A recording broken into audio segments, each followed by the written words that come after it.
पत्रकार वार्ता को संबोधित करने के लिए माननीय महोदय। सबसे पहले तो सभी पत्रकार बंधुओं को मेरा नमस्कार।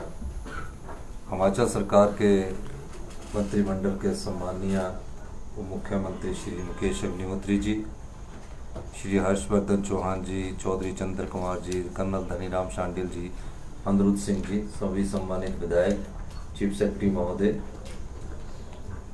आप जानते हैं कि 7 जुलाई को हिमाचल प्रदेश में आपदा ने अपना कहर बरपाना शुरू किया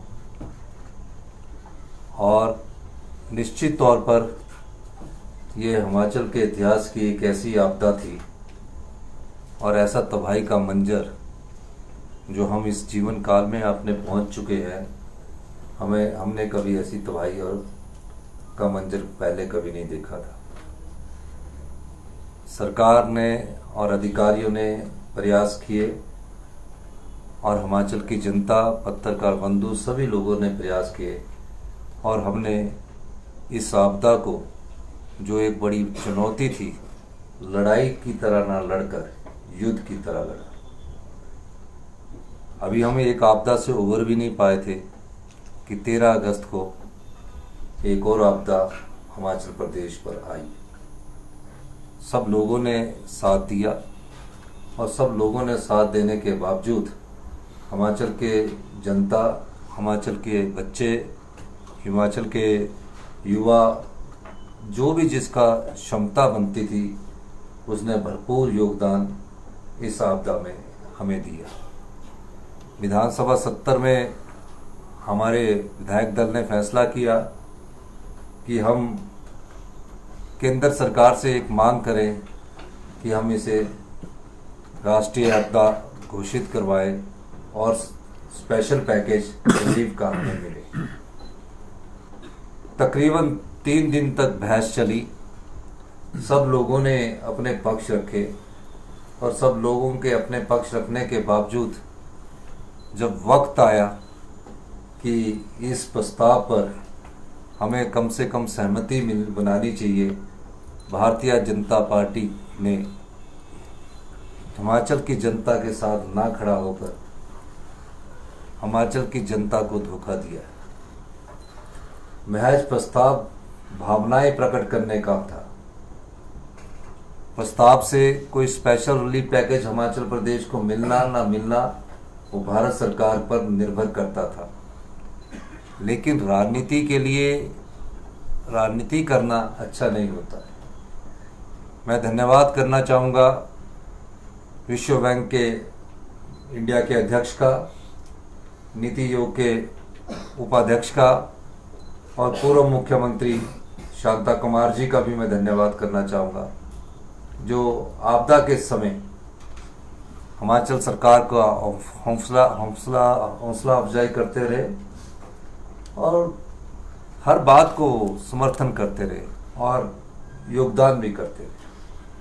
सवाल ये पैदा हुआ कि हम लोग राजनीति में हैं, तो जब प्रदेश की जनता और आपदा प्रभावित परिवारों के साथ खड़े होने की बात आई, जनता खड़ी हुई, बच्चे खड़े हुए, युवा खड़े हुए, लेकिन भारतीय जनता पार्टी को ऐसी क्या चीज आन पड़ गई थी कि वो इस प्रस्ताव का समर्थन ना करके मूक बनकर देखते रहे।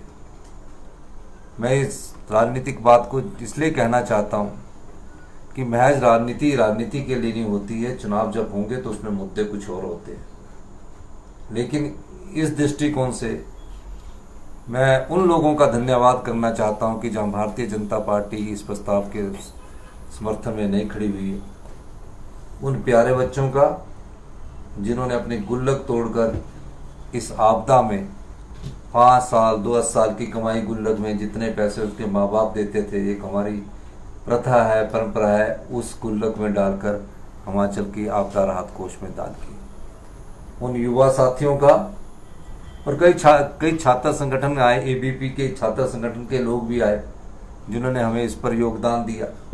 कई प्रकार के लोग इसमें आए, कई हमारे पेंशन भोगी लोग आए जिन्होंने इसमें योगदान दिया, और जो भी बनता था सब लोगों ने इसमें महत्वपूर्ण योगदान दिया।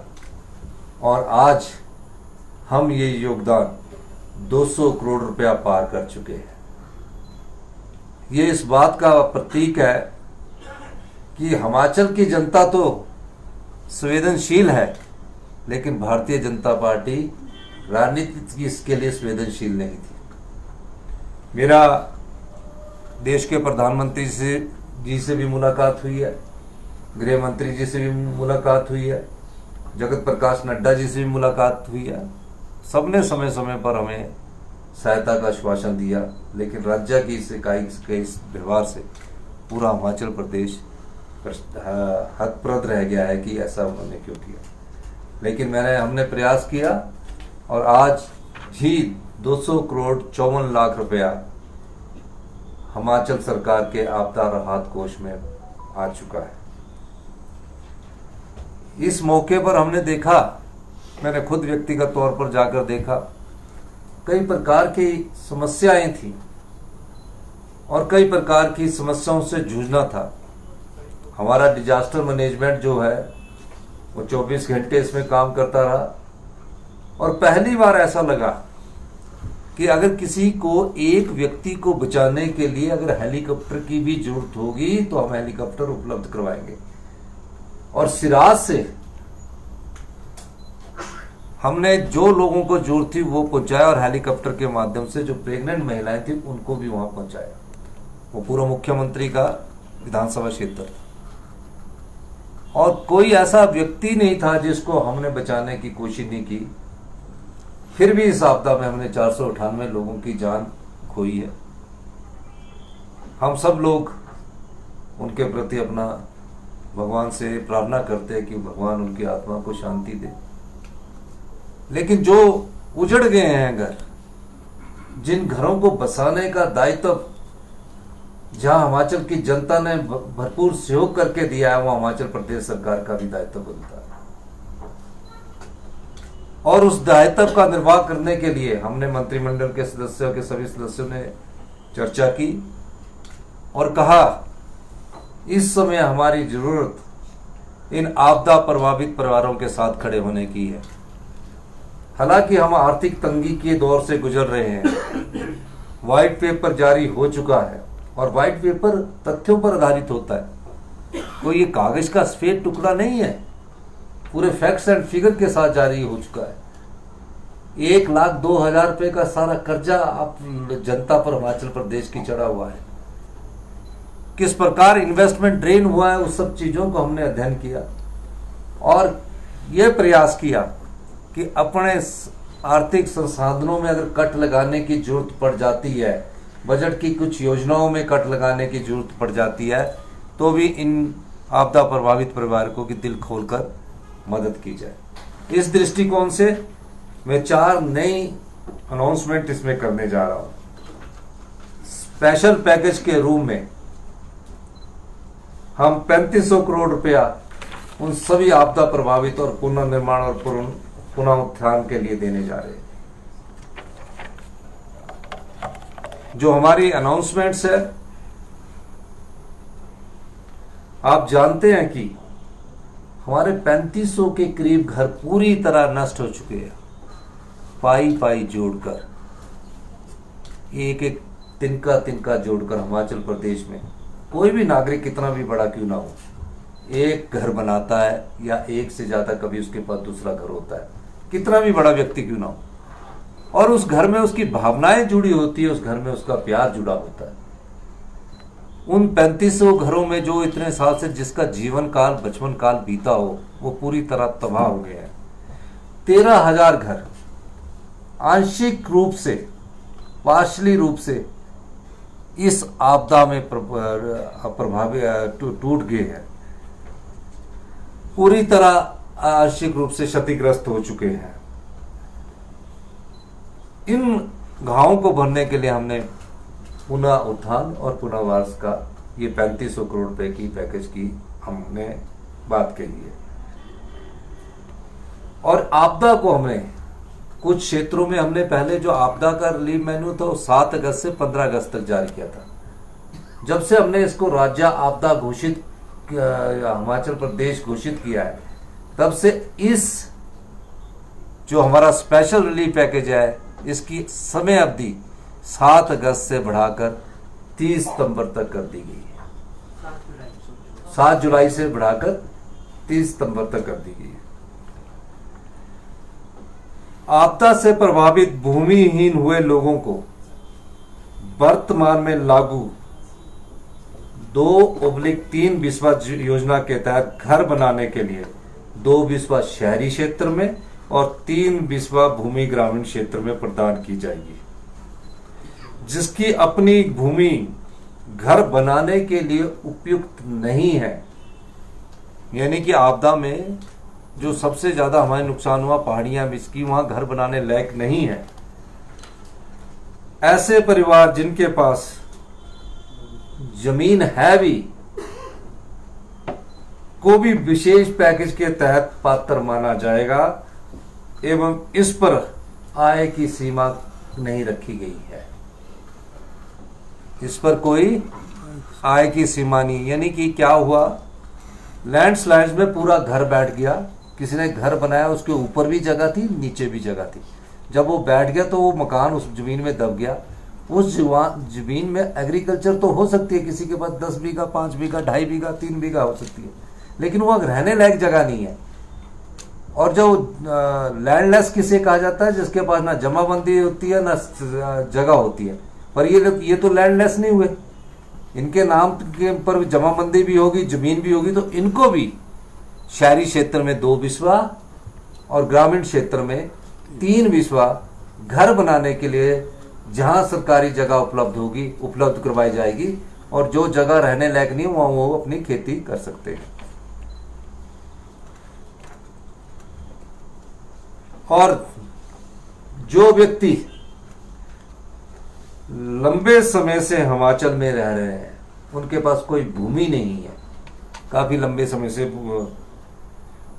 और जिसकी हिमाचल में रहने की स्थायी प्रकृति है, यदि ऐसे लोग भी हैं तो उनको भी भूमि आवंटित की जाएगी। कैसे? जैसे मंडी में हमने स्वीपर ला के रखे हैं, कोई काफी सालों से स्वीपर रह रहे हैं, नदी के किनारे बसे हुए लोग हैं, अब उनके पास ना तो बेचारों के पास जगह है, छोटे छोटे झुग्गी में रहकर शहर की सफाई भी करते थे, और भी कई जगह है। इस आपदा प्रभावित से जब मैं मंडी राहत शिविर में गया तो मैंने देखा उनके पास कुछ नहीं था, उनके पास बच्चे थे, वो रो रहे थे कि हम 25-25 साल से हिमाचल इसमें रह रहे हैं या हम सफाई का काम करते हैं। ऐसे भूमिहीन लोगों को हम आपदा प्रभावित के तहत उन्हें रहने के लिए अगर भूमि उपलब्ध होगी, उन्हें हम भूमि उपलब्ध करवाएंगे।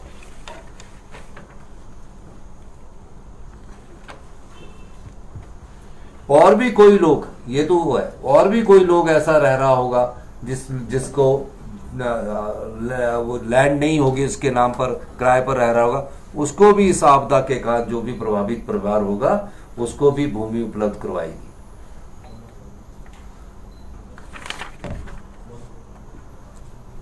जिनके घर आपदा में पूर्णतया नष्ट हो चुके हैं, उनके घर निर्माण के लिए सरकार बिजली व पानी का खर्च भी सरकार वहन करेगी।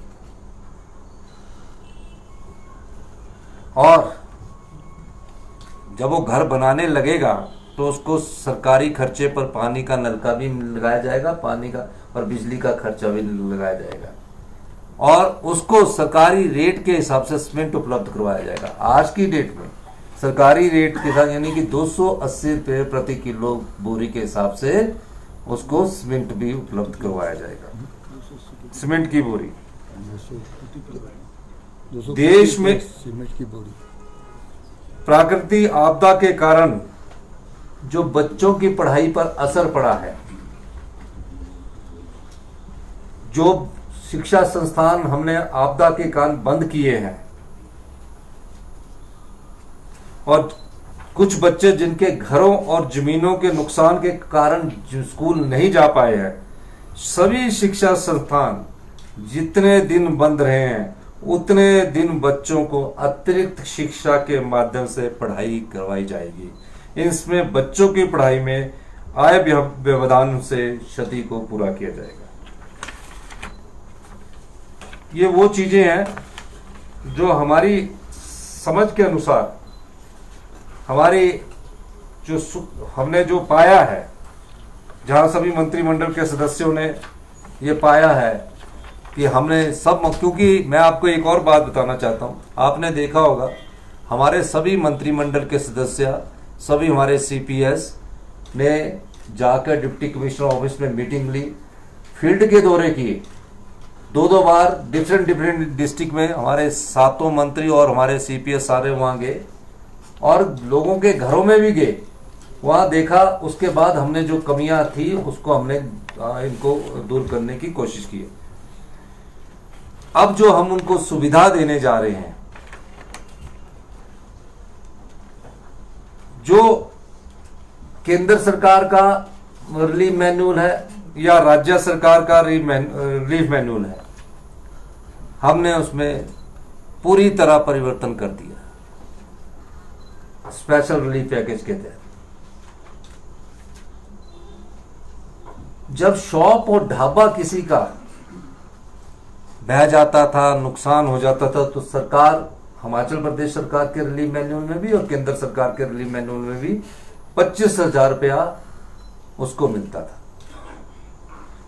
हमने इस 25,000 रुपये को बढ़ाकर जितने भी लोग हैं जिनके ढाबे गए हैं, ढारे गए हैं, 4 गुना बढ़ाकर 1 लाख रुपया कर दिया गया। 3,500 जो घर हमारे टूटे हैं, जिनको हम बिजली, पानी, सीमेंट सस्ता उपलब्ध करवा रहे हैं, उसको केंद्र सरकार के रिलीफ मैनुअल में भी और हिमाचल प्रदेश सरकार के रिलीफ मैनुअल में भी 1,30,000 रुपया मिलता था। हमने जितने भी, चाहे वो कच्चा मकान है, पक्का मकान है, हम चाहते हैं कि कोई गरीब आदमी अगर कच्चा मकान उसका बह गया तो वो पक्का मकान बनाकर रहे, उसी झोपड़ी में ना रखा जाए। हमने उसमें 1,30,000 रुपया मिलता था, हमने उसको बढ़ाकर 7 लाख रुपया प्रति घर कर दिया है।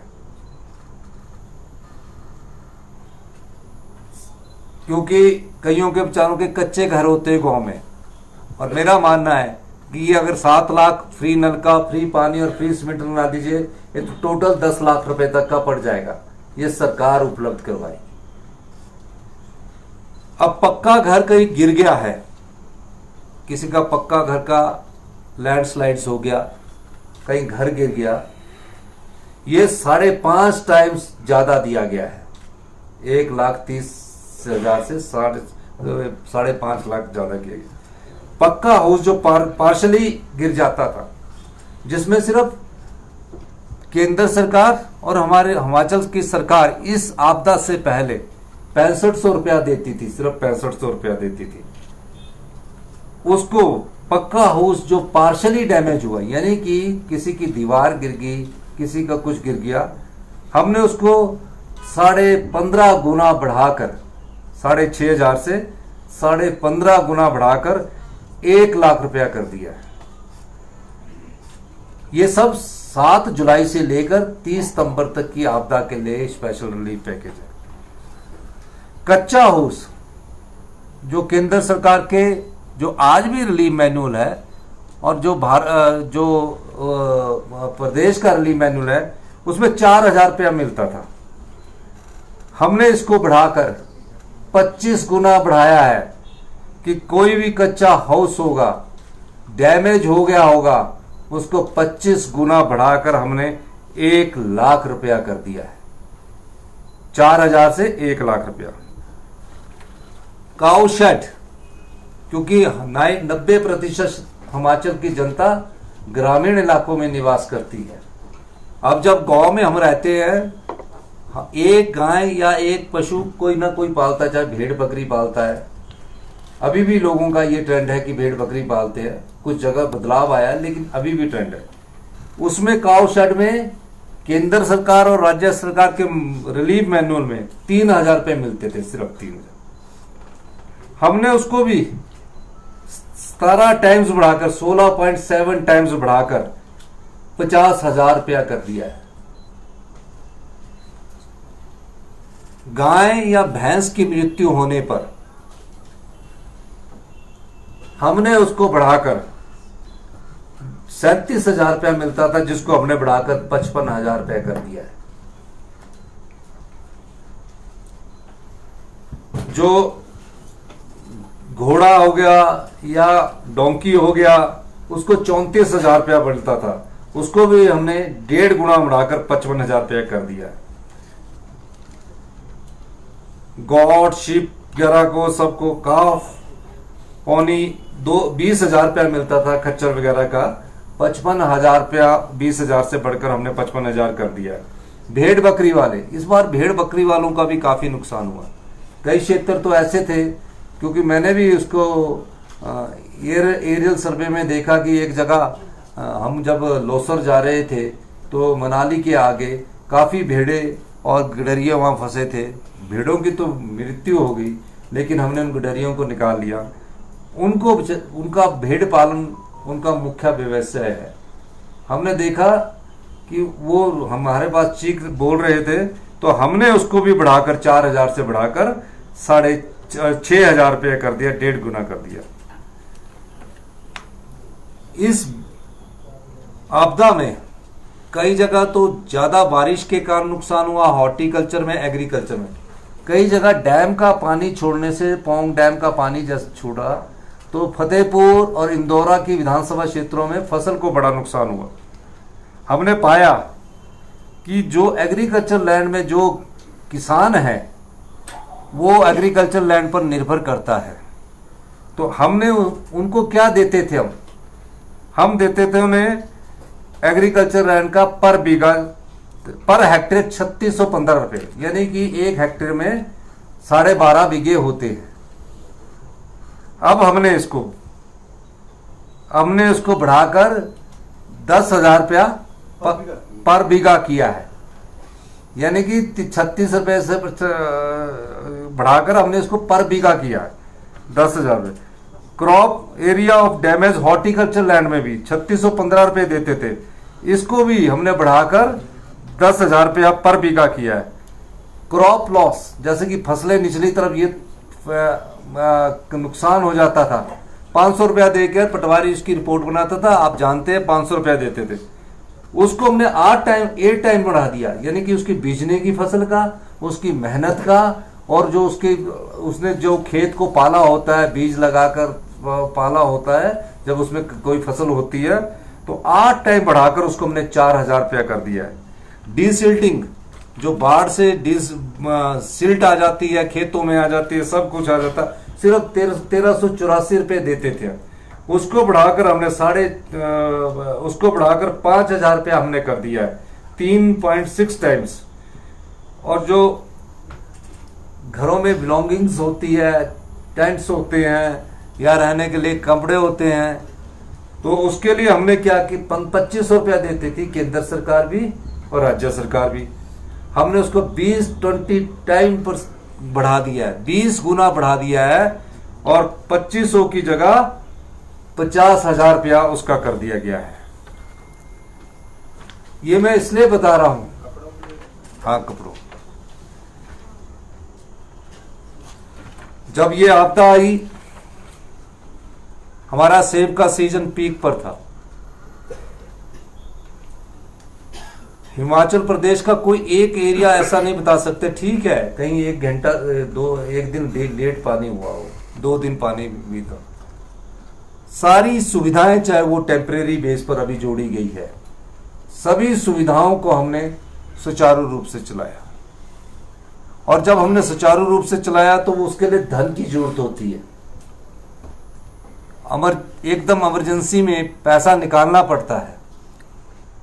और हम सब लोगों ने, चाहे हमारे जितने भी मिनिस्टर्स थे, जो भी जिस संबंध में थे, सब लोग बैठ के डिजास्टर्स का हर दिन हालचाल पूछ रहे थे। उस दृष्टि से हमने अपने राज्य बजट से अरे परे से पैसा निकालकर 1850 करोड़ रुपए जारी किए गए। इनमें से 1021 करोड़ रुपया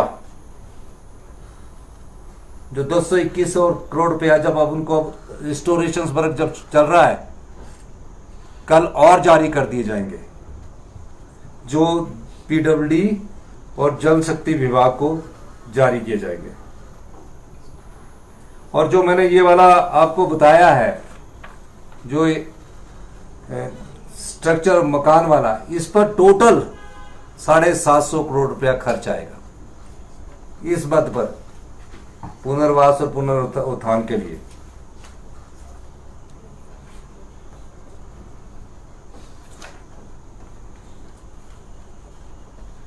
और जो एनडीआरएफ और एसडीआरएफ के तहत जो हमने पैसे अभी जारी करने हैं, वो भी हमारे पैसे होते हैं बजट के, वो भी हम 750 करोड़ रुपया और जारी कर रहे हैं।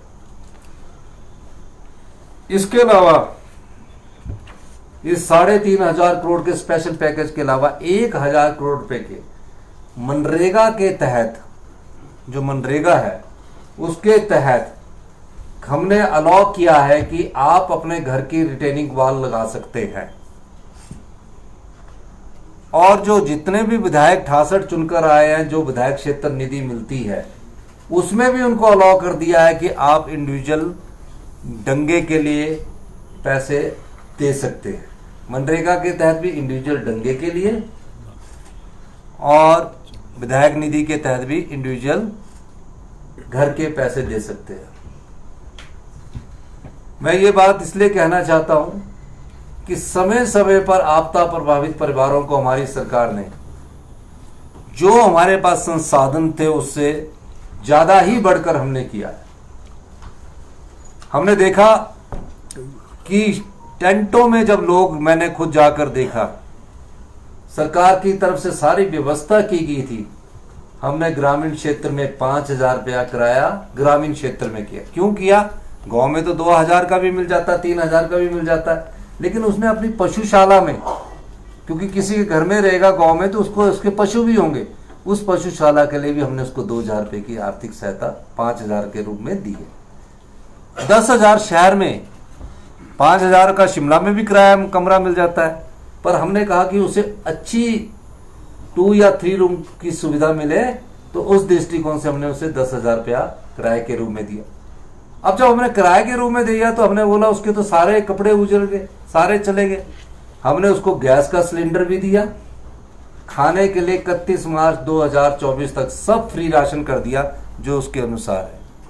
और इसमें आय की सीमा नहीं रखी कि कोई धनवान है तो उसके लिए हम अलग से आय इनकम, क्योंकि मकान अलॉट के लिए इनकम का क्राइटेरिया जो 1,30,000, हमने सब इनकम के क्राइटेरिया को इस स्पेशल पैकेज के तहत हटा दिया। तो मैं ये टोटल जो हमारा स्पेशल रिलीफ पैकेज आया है वो 3,500 करोड़ का और 1,000 करोड़ का मनरेगा के शुल्क के रूप में 4,500 करोड़ रुपए का स्पेशल पैकेज। ये हिमाचल प्रदेश सरकार द्वारा पुनर्निर्माण और पुनरुत्थान के लिए स्पेशल रिलीफ पैकेज है। और सारा खर्चा इसका जो है वो हिमाचल प्रदेश सरकार वहन करेगी। कोई भी एक पैसा अभी हमारे को केंद्र सरकार से स्पेशल रिलीफ पैकेज के तहत नहीं मिला है। जो हमने भेजा जाता है, जो हमने भेजा है, जैसे 10,000 करोड़ रुपए का भेजा, ये भी मैं आपको बता दूं, उसमें से जो हमारा बजट के अनुसार अधिकार है, जिसमें 1,30,000 जो मैंने बताया, उस रिलीफ मैनुअल के तहत हमें वो मिलना है।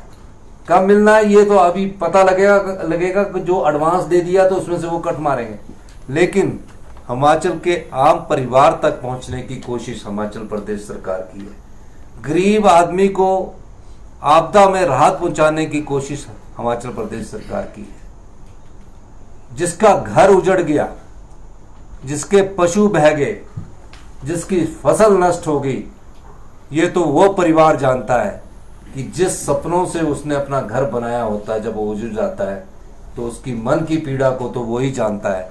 लेकिन हमारी सरकार ने इस पीड़ा में जो हमारे संसाधन है उसमें मरहम लगाने की कोशिश की है।